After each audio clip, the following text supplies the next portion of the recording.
आज नागपूर या संविधान या परिसरामध्ये महिला काँग्रेस पक्षाच्या वतीने आज इथे चांगले जोरदार अशी सभा गाजलेली आहे। आपल्याला मालूम आहे मान्यवर मॅडम आपण जाणून घेऊया आज या सभेमध्ये काय असं औचित्य होतं त्यांचं आणि इथे भारी संख्येमध्ये महिलांनी ते जोरदार असं एक नाराच्या सोबत त्यांनी एक हुकार भरलेली आहे। मान्यवर मॅडम सोबत जाणून घेऊया। मॅडम तुमचा परिचय जरा सांगा आज या कार्यक्रमाचं काय औचित्य होतं? मी संगीता वालदे, महाराष्ट्र प्रदेश किसान काँग्रेसची सचिव आणि आम्ही हजारोच्या संख्येने आज या ठिकाणी संविधान चौकामध्ये आलेलो आहे।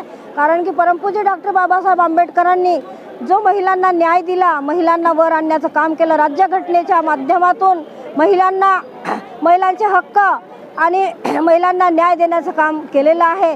तरीसुद्धा आज 75 वर्ष पूर्ण देशात होऊनही आज महिला न्यायाच्या प्रतीक्षेत आहे। महिलांना 33% आरक्षणाची गरज आहे।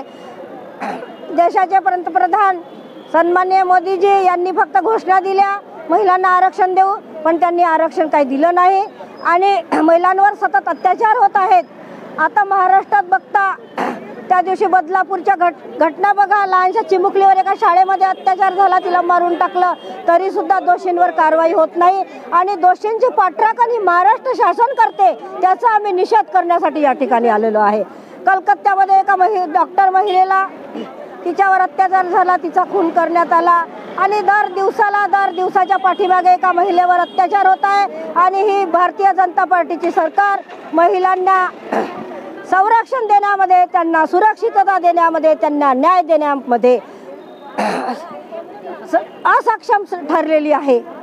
ही महिला विरोधी सरकार आहे।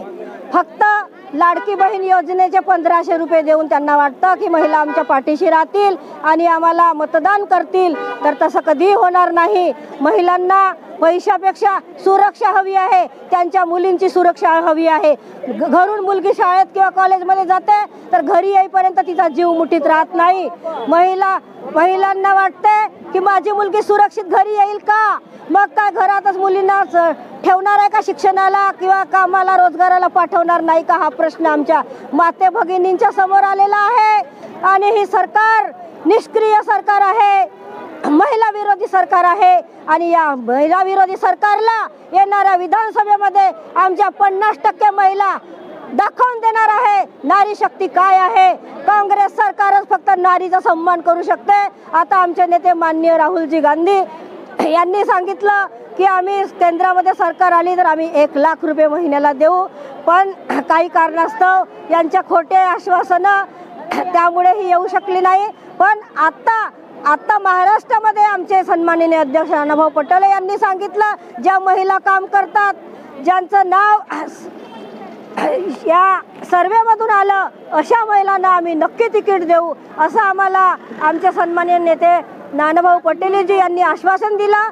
तर महिला सगळ्या कामाला लागलेल्या आहे आणि महिलाच महिलांचं संरक्षण करू शकतात। एकीमेकीला साथ देण्यासाठी आज तुम्ही बघितलं, आज लाखोच्या संख्येने या ठिकाणी महिला आलेल्या आहेत आणि महिला सक्षम होऊन या सरकारला धडा दाखवणार। या विधानसभेमध्ये सरकारने बघावं, त्यांना पाडल्याशिवाय राहणार नाही आणि या विधानसभेमध्ये काँग्रेसची सत्ता बसेल असा आम्ही विश्वास व्यक्त करतो आणि या सरकारचा, भारतीय जनता पार्टी सरकारचा निषेध करतो। निषेध आहे। 1500 रुपयाची लाडकी बहीण योजनेच्या माध्यमातून लालच देण्यापेक्षा तुम्ही महागाई कमी करा। तेलाचे भाव दुपटीने वाढले, 100 रुपये किलोचं तेल आज 150-200 रुपयावर गेलं, तुरीची डाळ 100 रुपये किलोची 200 रुपयावर गेली, पेट्रोल 50 रुपयाचं 100 रुपयाच्या वर गेलं, सिलेंडरचे भाव काँग्रेसच्या काळामध्ये 400-450 होते, आज 1000 रुपयाचं सिलेंडर आहे। दुधादहीवर टॅक्स लागला, मुलांचे पेन वही शाळेच्या पेनावहीवर सुद्धा टॅक्स लागले आहे, छोट्या खाण्याच्या वस्तूवर टॅक्स लागले आहे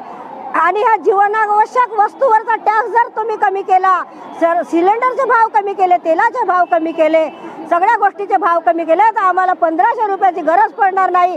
तुम्ही आम्हाला लालच देऊ नका, आम्ही काही तुमच्या बैठकामध्ये येणार नाही असं या सगळ्या महिलांचं मत आहे। महागाई कमी करा आणि आमचं संरक्षण करा, आम्हाला प्रोटेक्शन द्या, कुठेतरी आम्हाला सुरक्षा वाटली पाहिजे। आम्ही घराच्या बाहेर निघतो तर आम्ही काही घ्यायला जातो पिशवीमध्ये, तर पिशवी आमची भरत नाही आणि अर्धा सामान घेऊन आम्हाला घरी यावं लागते। अशी ही परिस्थिती आहे, तर तुम्ही महागाई कमी करत नसाल तर आम्ही तुम्हाला लाडकी बहीण योजना काय कुठलीही बहीण आणली तरी आम्ही तुम्हाला मतदान करणार नाही, असं यांचं मत आहे. हे सरकार निष्फळ ठरलं आहे का? यस, इलेक्शनच्या दृष्टीने यांनी फक्त निवडणुकीसाठीच हे लाडकी बहीण योजना आणली आणि अर्ध्या लोकांच्या खात्यात पैसे आले आणि अर्धे लोक पैशाच्या प्रतीक्षेत आहे, त्यांची दिशाभूल करत आहे. जी योजना चालू आहे, संजय गांधी निराधार योजना, श्रावणबाळ योजना, इंदिरा गांधी वृद्धापकाळ योजना, ह्या योजनेचे पैसे थांबवण्यात आले आहे. त्यांना पुन्हा पुन्हा कागदपत्र मागतात आणि ते पैसे तुम्ही रेग्युलर सुरू करा ना. कशाला तुम्ही या 1500ची लालच देता आणि तुम्हाला द्यायचेच होते तर 2.5 वर्षापासून तुमची सरकार बसलेली आहे, तेव्हा तुम्ही एखादी योजना लॉन्च केली असती तर यांना खरं वाटलं असतं. आता निवडणूक 2 महिन्यावर आली आणि तुम्ही लाडकी बहीण योजनेचे पैसे अर्ध्या महिलांच्या खात्यात टाकता आणि अर्ध्या नाही, तर ह्या महिला तुमच्या बहिकावात येणार नाही आणि तुम्हाला काही मतदान करणार नाही. आता आम्हाला येऊन ह्या महिला भेटतात, सांगतात ताई तुम्ही काहीतरी करा, तुम्ही पुढे या, आम्ही तुमच्या पाठीशी आहोत. आम्ही न्यायाच्या प्रतीक्षेत आहोत. ह्या सरकारला आम्ही येणाऱ्या निवडणुकीमध्ये धडा दाखवू, असं ह्या महिलांचं मत आहे. मी संगीता वालदे, महाराष्ट्र प्रदेश किसान काँग्रेसची सचिव आहे.